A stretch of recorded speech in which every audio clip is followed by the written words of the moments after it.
বিশ্বনবীর কিন্তু টাকা পয়সা ছিল না জানেন, ছাগল চড়াতো, কাউবয়। খাদিজাতুল কুবরার স্টাফ হিসেবে, কর্মচারী হিসেবে ক্যারিয়ার শুরু করলেন।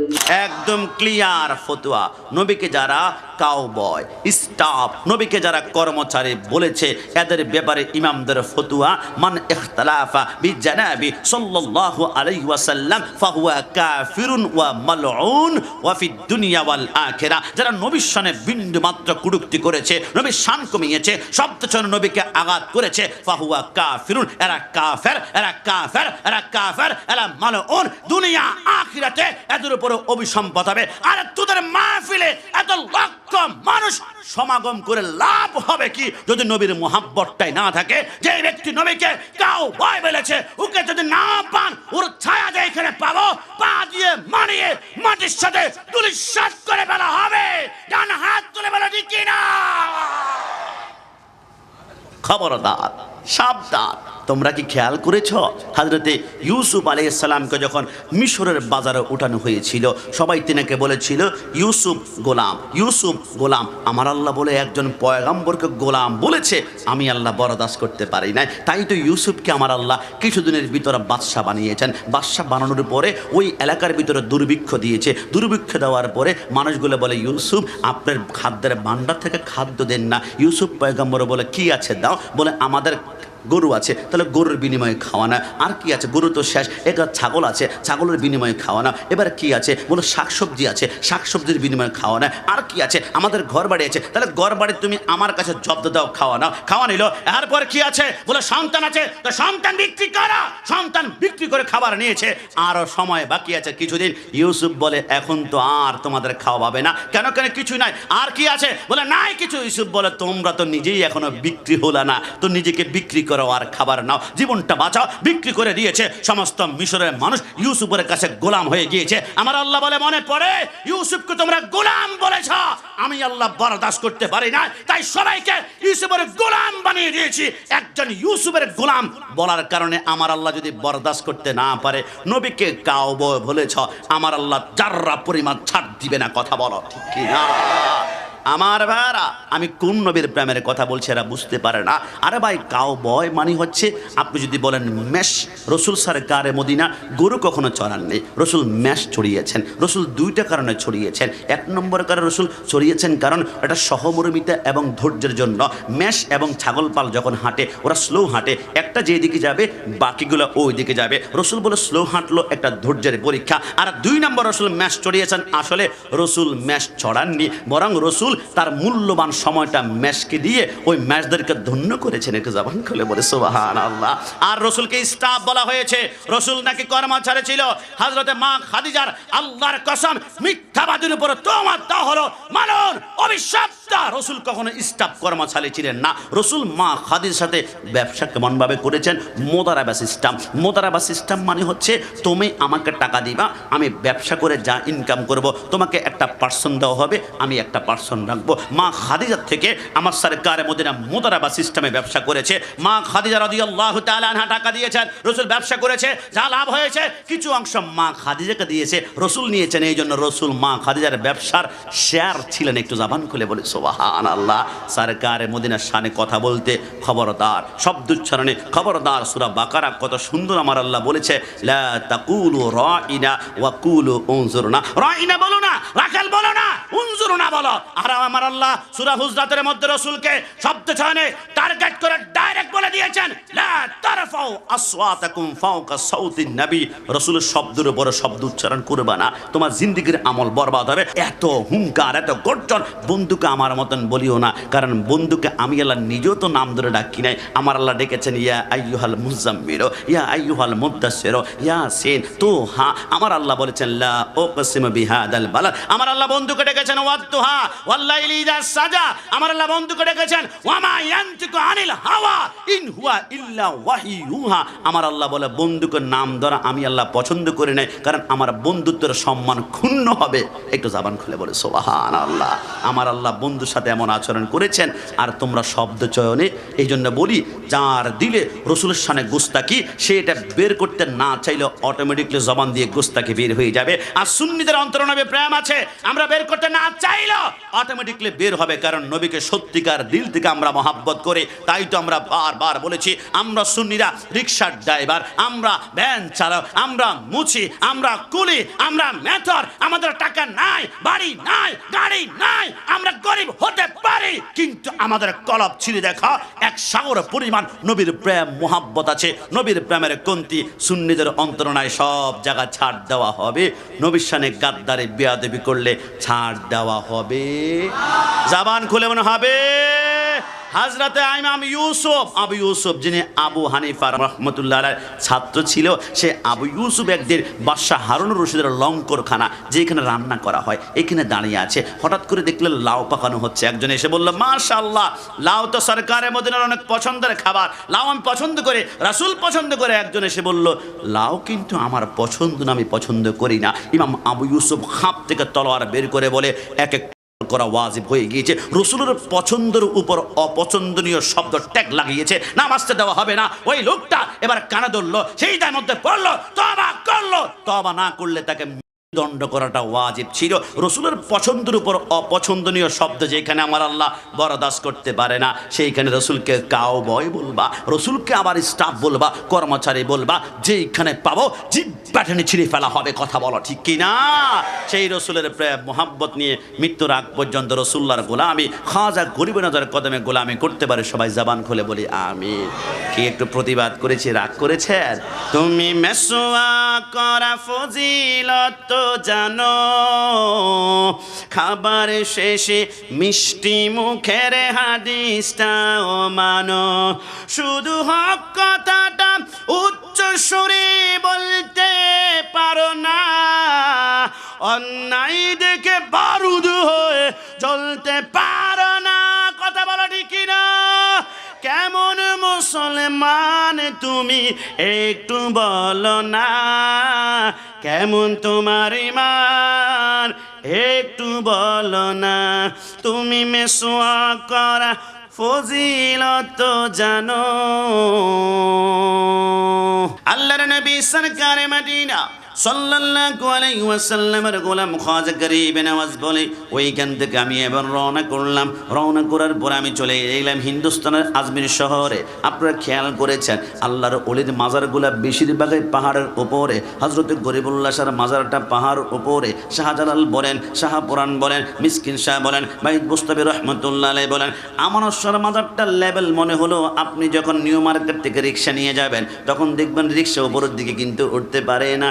ওইটা খেয়াল করলে ওইটাও দেখবেন একটা পাহাড়ের টিলার মধ্যে। ওগো আল্লাহ, বুঝতে পারলাম না আল্লাহ, তোমার বন্ধুরা ওলি আল্লাহর পাহাড়ের উপরে মাজারে কেন বেশি হয়? আমার আল্লাহ বলে, আরে বোকা, আমার বন্ধু তো এমনিতেই হয় নাই, তারা 5 ওয়াক্ত নামাজ পড়েছে। 5 ওয়াক্ত নামাজ পড়ার পরে এবারে চিন্তা করলো দুনিয়ার যে রাজনীতি আছে, মারামারি আছে, কাটাকাটি আছে, ঝগড়াঝাটি আছে, এদের মধ্য থেকে এইগুলা পরিহার করব।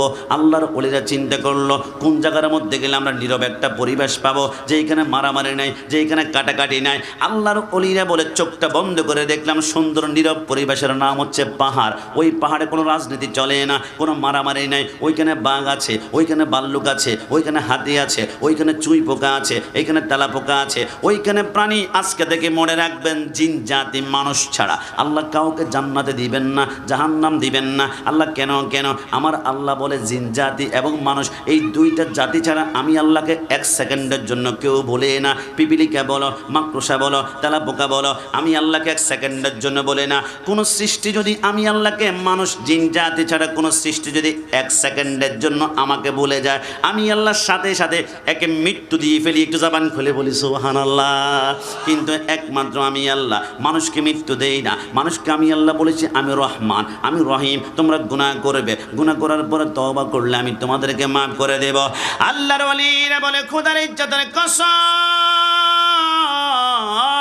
করে বলি, আমরা যখন দেখলাম আল্লাহর সাথে প্রেমের কানেকশন লাগাতে হলে, মুরাকাবা ধ্যান করতে হলে এমন জায়গায় করতে হবে যে এখানে নীরব। এই জন্য আল্লাহর ওলিরা বেশিরভাগ পাহাড়ের মধ্যে চলে যেত, ওইখানে চোখ বন্ধ করে মুরাকাবায় ধ্যান করতো। ওইখানে মৃত্যুবরণ করলে ওইখানে মাজার হয়ে যেত। খাজা গরিবে নওয়াজ বলে, আমি হিন্দুস্তানের জমিনে গেলাম, যাওয়ার পরে আমি একটা পাহাড়ের টিলার মধ্যে বসলাম। হঠাৎ করে আমার সাথে আমার মুরিদ ছিল, আমার খলিফা বখতিয়ার কাকি। আমি বললাম রাতের বেলা সাহারি খেতে হবে, রুটি বেলতে হবে। রুটি বানানোর জন্য আমাদের আগুন দরকার। ওই যে পাহাড়ের টিলার মধ্যে একটু আগুন দেখা যাচ্ছে, তুমি একটু আগুনের ব্যবস্থা করো না। আমার খাজা গরিবেন আমাদের কথা শুনে বখতিয়ার কাকে বলে আমি একটা দৌড় দিয়ে ওই পাহাড়ের চূড়ার মধ্যে গিয়ে বললাম, ভাই আমাকে একটু আগুন দিবা কিনা? 7-8 জন মানুষ দেখলাম আমার দিকে তেড়ে আসলো, আমাকে মারতে আসবে। আমি জিজ্ঞেস করলাম কি হয়েছে, কি অপরাধ করলাম? সামান্য একটু আগুন হতে চাইলাম, আগুন দিবা না কেন? বলে তুমি কি জানো এই আগুন হচ্ছে আমাদের প্রভু, এটা হচ্ছে আমাদের খোদা।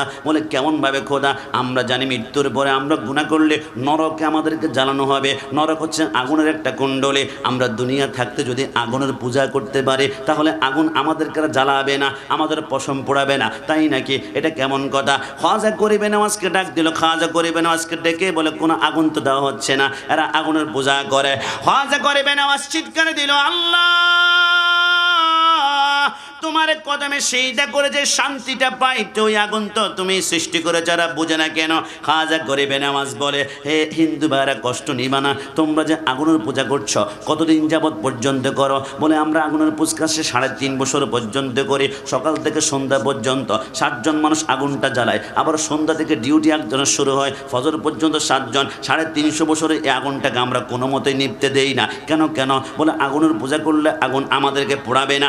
350 বছর পূজা করেছো, দেখি আঙ্গুল টেপটা ঢুকাও তো তোমাদেরকে সেভ করে কিনা। বলে এটা কেমন কথা? জ্বালিয়ে ফেলবে। কিন্তু খাজা গরিবে নওয়াজ বলে, কিন্তু আমি যেই রবের সেইদা করে, যেই রবে আগুন সৃষ্টি করেছে, ওই রবের নামে আমি যদি ঝাঁপ দেয় আমার একটা পশমও জ্বলবে না। একটু জবান খুলে বলি সুবহানাল্লাহ।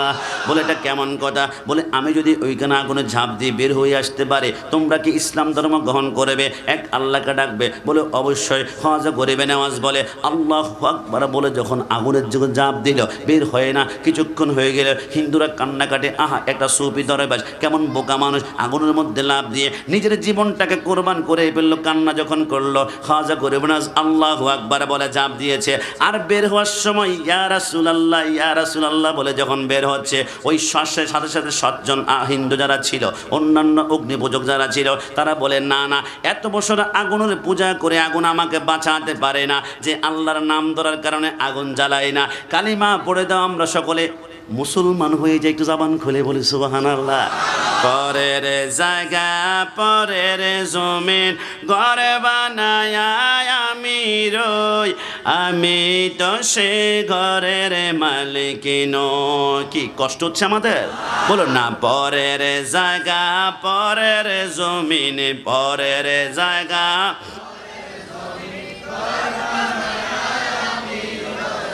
আমি তো সে ঘরের মালিক নই, আমি তো সে ঘরের মালিক। ও সে ঘরে খানা যার জমিদারি,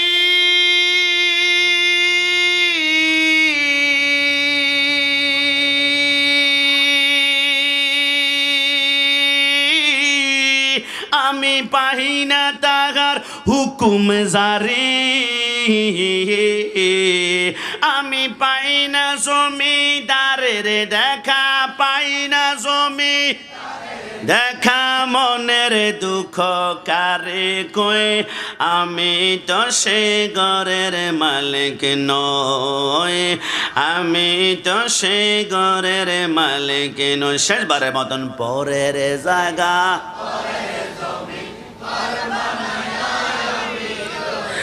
আমি তো সে ঘরের মালিক নই, আমি তো সে ঘরের মালিক নই। আমার যুবক ভাইরা, আপনারা কি মনে করেছেন খাজা গরিবে নওয়াজ শুধু কারামত দেখিয়ে দেখিয়ে আল্লাহর ওলি হয়েছে? আর না, কারামত তো তখন দেখানো শক্তি অর্জন করে যখন আল্লাহর প্রত্যেকটা ফরজ বিধান যথাযথভাবে আপনি আদায় করবেন। কেউ নাকি আমাদের বাংলাদেশে পীর আছে, এক ওয়াক্ত নামাজও পড়ে না, পীর দাবি করে, তিনি আবার বড় বড় আল্লামা নাকি। কিন্তু দুনিয়ার জমিনে শরীয়ত ছাড়া তরিকত কখনো অর্জন করতে পারবেন না। প্রথম কালিমা, তারপর নামাজ, তারপর রোজা, তারপর হজ, তারপর যাকাত। কেউ যদি বলে আমি নামাজ ছাড়াই আল্লাহর ওলি, মনে করবেন এটা ভণ্ড, এটা ভণ্ড, এটা ভণ্ড। এটার সাথে আমাদের সুন্নি জনতার কোনো সম্পর্ক নাই। কথা বলো ঠিক কি না?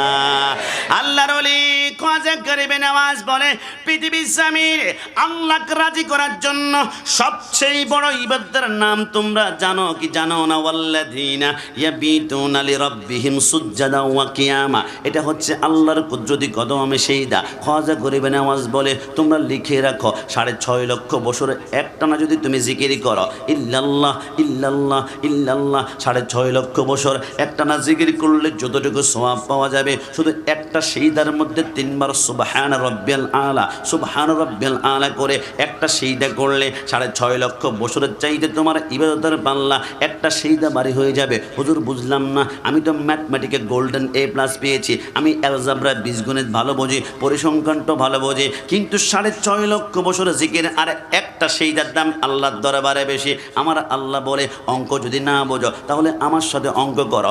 আদম সফিউল্লাহকে সৃষ্টি করার পরে সমস্ত ফেরেশতাদেরকে বলেছিলাম উসজুদু লি আদম, সবাই সেইদা করেছে ইল্লা ইবলিসা, ইবলিস সেইদা করেনি। কয়টা সেইদা করেনি? একটা সেইদা করেনি। একটা সেইদা না করার কারণে আমি আল্লাহ 6.5 লক্ষ বছরের ইবাদতগুলো তার মাটির সাথে ধূলিসাৎ করে দিয়েছি।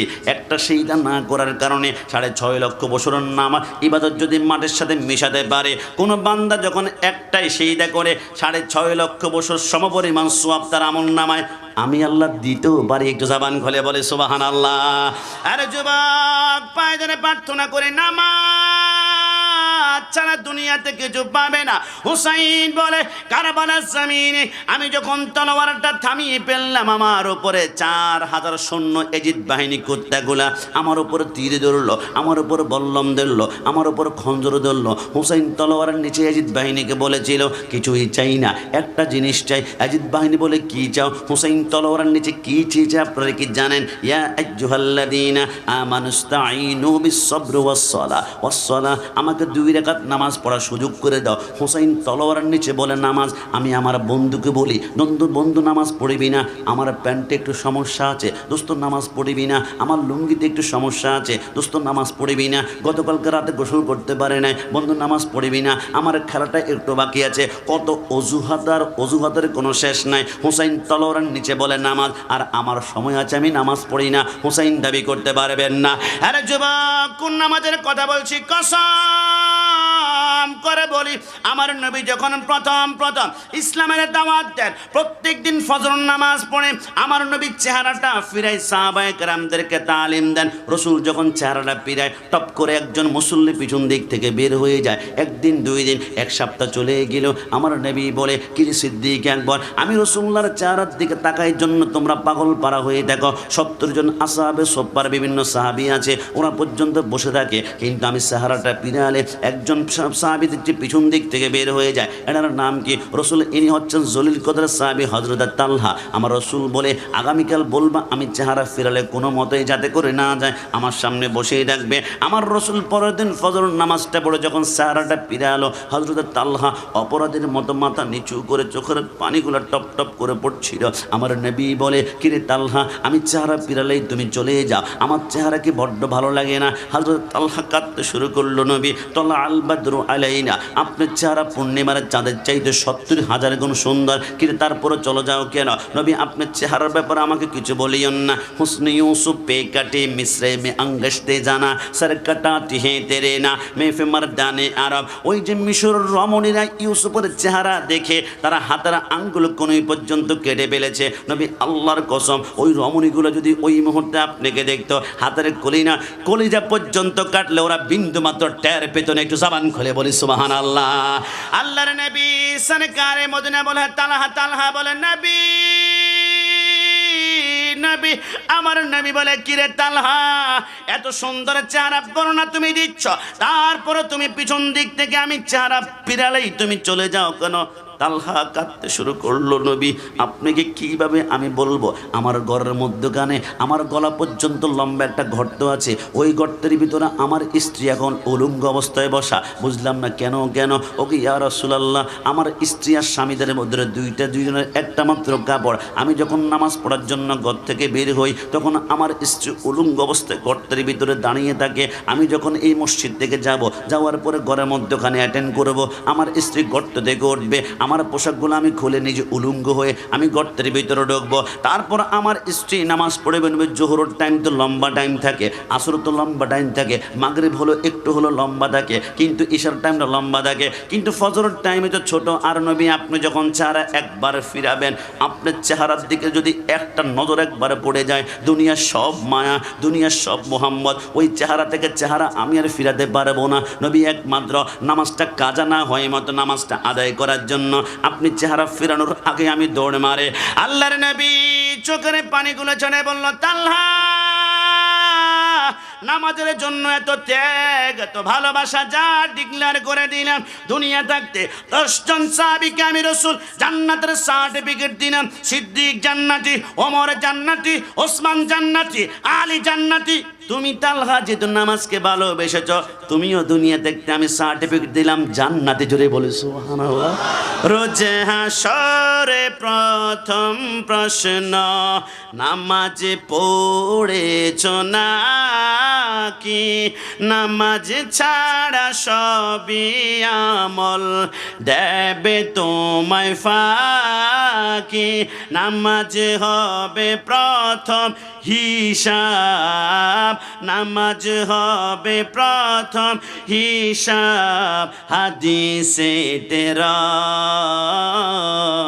নামাজ ছাড়া রোজ হাসরে নেই কোনো উপায়। ডান হাত তুলে বলো ঠিক কি না?